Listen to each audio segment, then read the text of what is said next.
I'm sick of constantly losing my items and spending hours gearing back up. I need a way to gear up a lot quicker and easier so I can stop wasting my time. I accomplished this by building a trading empire and completely exploiting the economy, among other things. Unfortunately, though, not everything went as planned.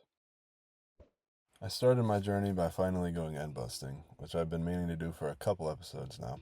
I wanted it to be a quick trip so I'd be less likely to lose my stuff, so I only planned to get a few shulker boxes and an elytra for now. I immediately saw two large end cities upon entering the gateway, but neither appeared to have a boat.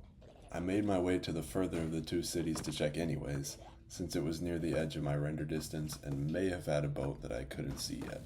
As it turned out, there was no boat after all. I raided the city anyways to get the shulker shells and chest loot though.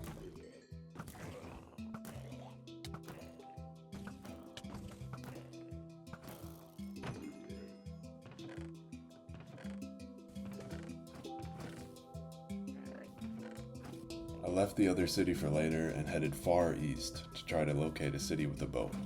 After traveling for a while, I came across another large city, and this one did have a boat. I quickly looted this end city and got out before I pushed my luck and ended up losing all of my stuff again. I made my way back to base, and I thought I'd just take it easy for this episode after all the frustration I went through to get this elytra. I decided it was about time I did some terraforming around my starter house because I was tired of staring at it on a floating dirt platform. During the terraforming process, I was flying around the mountains near my base, and I died. I flew into a dripstone cave and hit a stalagmite that I didn't even see before I could fly back up. Without my elytra, I wasn't able to find the cave again in time to recover my items. This is the point where I decided something needed to change. I just kept on dying and losing my stuff right after getting it. Making a villager trading hall was the solution that I came up with. I wasn't planning to do this for a while since I knew it would be a big project, but it was probably the best way to gear up quickly and easily once it was set up. I built a villager breeder in my base area and painstakingly brought over 2 villagers from the nearby village via boat. As the breeder started working, I cleared out a spot further down in the valley to build a librarian trading hall. I connected the two with rails and started bringing the new villagers over to the hall. I've never gone as deep into villager trading as I knew I was about to here, so I did some research. As it turns out, villager curing discounts were nerfed in a recent update. These permanent discounts no longer stack, so now it's much more difficult to get the best possible trade prices.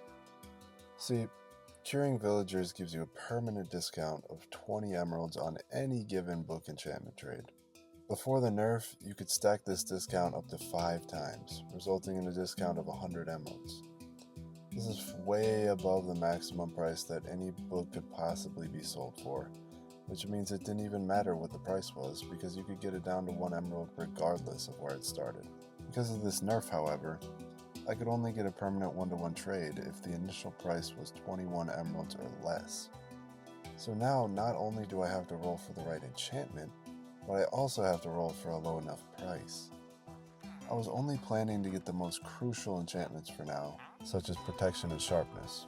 But some of those enchantments turned out to be very elusive, so I ended up actually getting all 39 of the tradable enchantments in the game along the way. And I even got the perfect prices on most of them.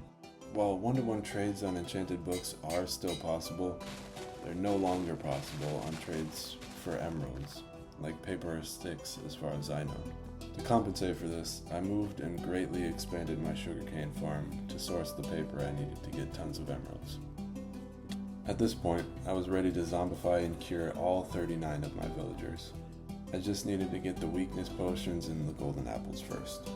Since I could splash multiple zombified villagers at a time with weakness, the potions really weren't a problem. The golden apples, on the other hand, were ridiculously expensive. I would need 39 apples and nearly 5 stacks of gold ingots.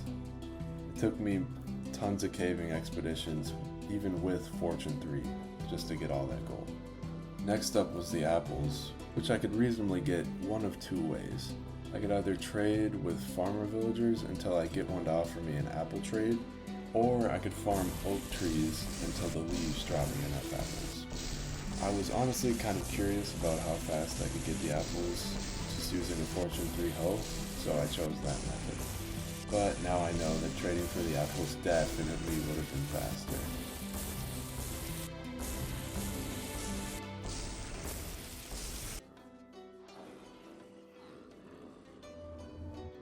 So at last, I let a zombie loose in the trading hall, and then I cured all of the villagers.